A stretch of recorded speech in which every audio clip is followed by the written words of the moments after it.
Namaku Firman, dan usiaku 24 tahun ketika kejadian mengerikan itu terjadi.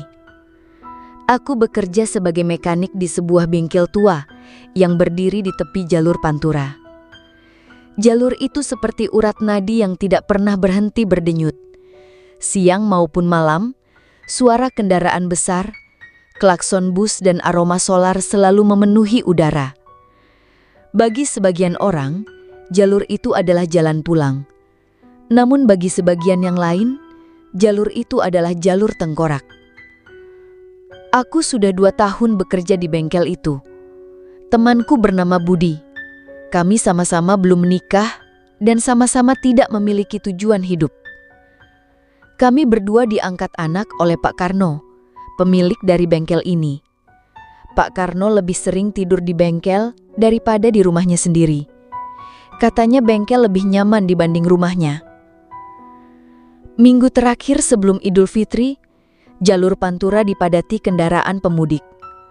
Setiap malam selalu terdengar bunyi klakson, deru mesin, dan debu yang membuat dada kami sesak.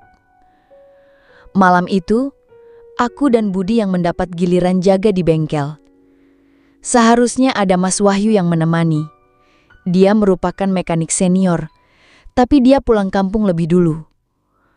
Menurut Pak Karno, Wahyu izin pulang lebih dulu karena orang tuanya sedang sakit. Tapi dari raut wajahnya, aku merasa ada sesuatu yang ia sembunyikan. Namun aku tidak mau ikut campur dengan urusannya. Di malam pertama, semua terasa biasa. Kami hanya duduk di kursi plastik, menyeruput kopi yang rasanya mulai dingin. Udara lembab dan juga pengap membuat dada sulit untuk bernafas. Lampu jalan berkedap-kedip seperti hampir padam. Setiap truk besar melewati kami, tanah seolah bergetar pelan. Namun tepat pukul 2 dini hari, suara tabrakan memecah keheningan malam. Bukan tabrakan biasa, tapi seperti ledakan besar. Aku dan Budi langsung berdiri. Jantungku mulai berdegup kencang.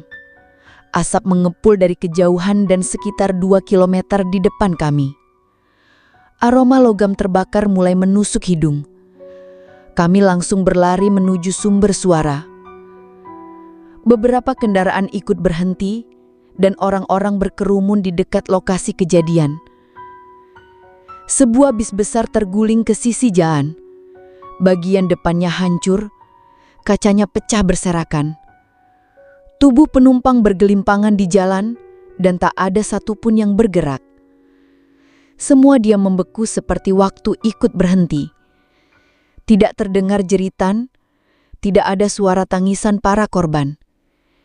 Yang ada hanya suara api kecil di badan bis dan hembusan angin malam yang dingin.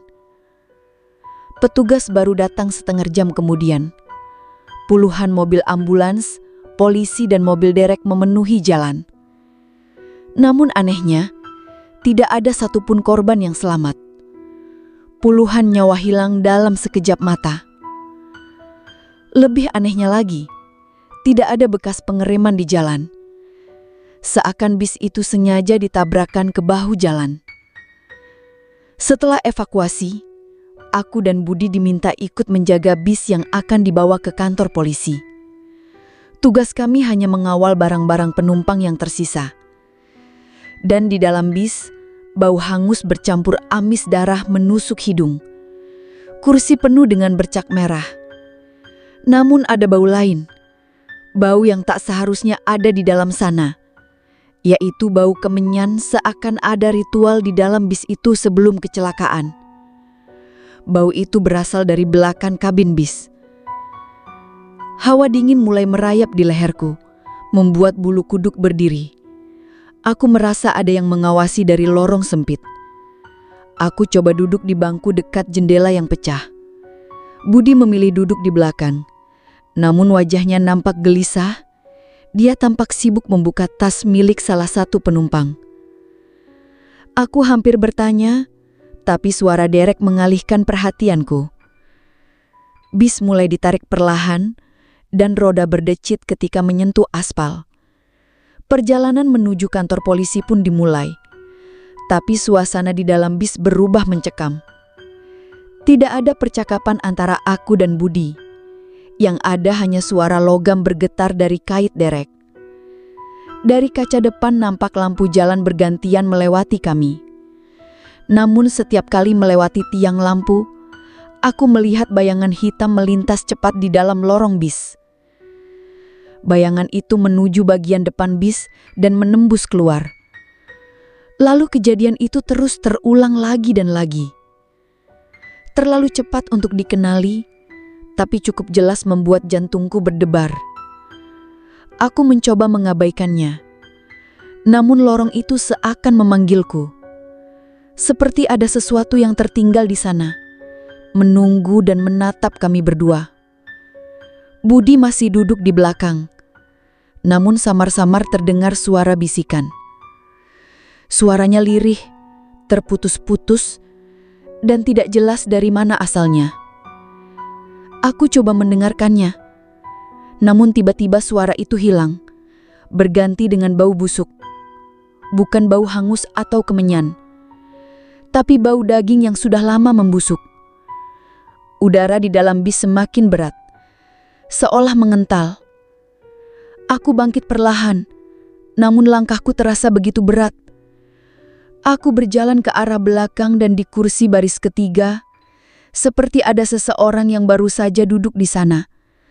Kursinya nampak basah dan berbau anyir. Aku menoleh mencari Budi, namun dia tidak terlihat.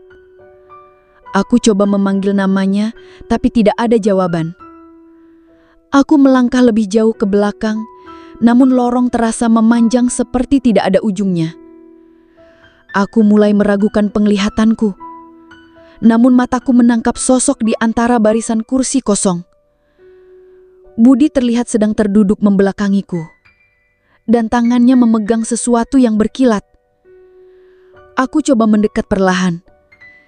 Cahaya lampu jalan menembus jendela, memantulkan warna keemasan. Itu adalah cincin emas. Namun sebelum aku sempat berbicara, kursi baris ketiga di sebelahku bergetar. Aku menoleh cepat, dan seorang perempuan duduk di sana. Rambutnya panjang menutupi wajah, bajunya sobek, dan tubuhnya berlumuran cairan merah kental. Kepalanya tertunduk, bahunya naik turun, seperti sedang bernafas. Lalu bau busuk bercampur kemenyan semakin tercium. Aku mundur dengan tubuh gemetar, dan pelan-pelan perempuan itu mengangkat kepalanya. Wajahnya rusak, hancur, bola matanya putih pucat. Mulutnya terbuka lebar, cairan merah menetes dari mulutnya. Aku tahu dia bukan manusia. Dia arwah penumpang yang menjadi tumbal. Siska, si gadis malam yang dikorbankan untuk pesugihan. Tubuhnya mulai bergerak naik dari kursi. Langkahnya menyeret kaki yang sudah tidak utuh.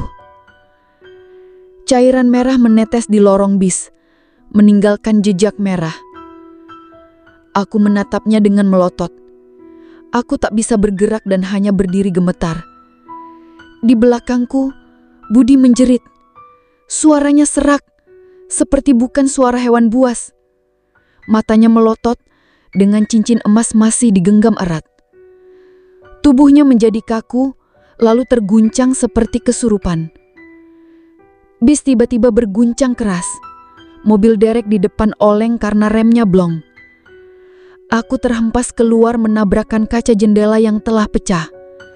Tubuhku terpelanting ke aspal dan cairan merah mengalir dari kepalaku. Aku pingsan sesaat, dan saat membuka mata, aku melihat bis terguling menghantam tebing. Api menyambar membakar sisi badan bis. Namun yang membuatku ngeri, Budi masih duduk di kursinya. Matanya tetap melotot dan tubuhnya tidak bergerak. Tangannya masih menggenggam cincin emas, seakan jiwanya telah direnggut paksa. Di balik kaca jendela, aku melihat sosok perempuan itu lagi. Siska masih duduk di bangku belakang. Matanya kosong menatap keluar jendela, seakan menunggu korban berikutnya.